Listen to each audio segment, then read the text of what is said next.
Hey guys, if you make a common mistake, you may end up spending thousands of dollars on repairs that you may actually not need. Make sure you stay until the end, we'll explain what it is.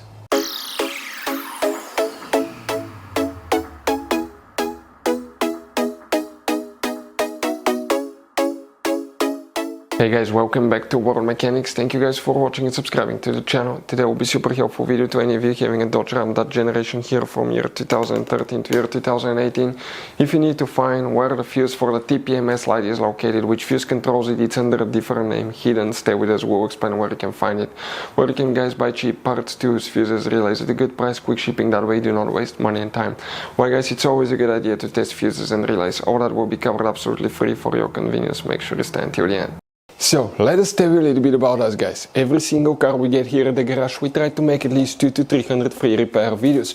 We take them completely apart, we show you how to fix anything like engines, transmission, codes, fuses, bodywork, all that stuff. Why we do all that? Because our mission at the shop is to save you as much money as we can. All we need in return, please subscribe to the channel, like the video.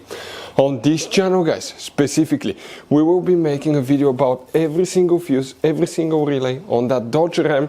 And let's say you're in the middle of nowhere, your fuel pump fuse goes bad, all we have to do, find our video, watch it for a minute or two, replace that fuse, you're back on the road. So we do that guys to help you as much as we can. Also, we have more than 14,000 free repair videos on our YouTube channels that can save you thousands of dollars in future repairs. So let's start on it now.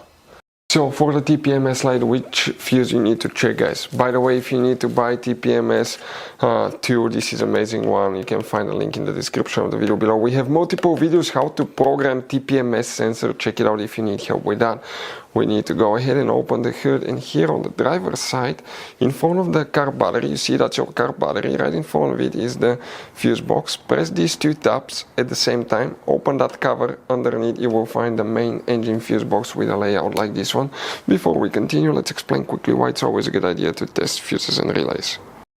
Guys, it's very important to always test your fuses and relays. Why?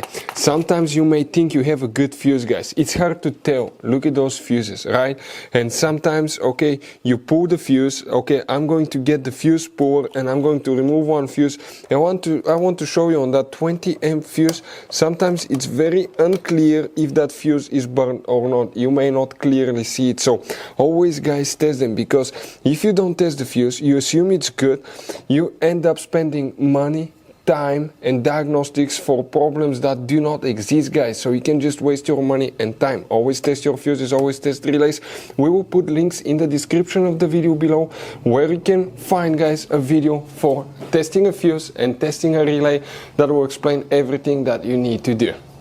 If you guys need to buy any parts, tools for your Dodge Ram, fuses, relays at a really good price, quick shipping, that way you do not waste money and time, we're going to put a link in the description of the video below for your convenience. Please check it out.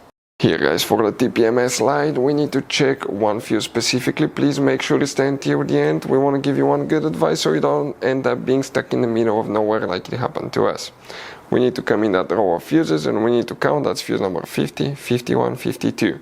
That 5 amp fuse guys, that's the one that you need to check for the Tpms light. So guys, you have all kinds of different fuses and relays. Some of those are very specific, they're hard to find, especially if you're in a small town or in the middle of nowhere. One time we needed a replacement, we couldn't find one and we were stuck in the middle of nowhere for a few days until we got a shipment on the internet guys. So keep some spares in your glove box for a peace of mind. Hopefully guys the video will be helpful. Thank you for watching and see you guys next time.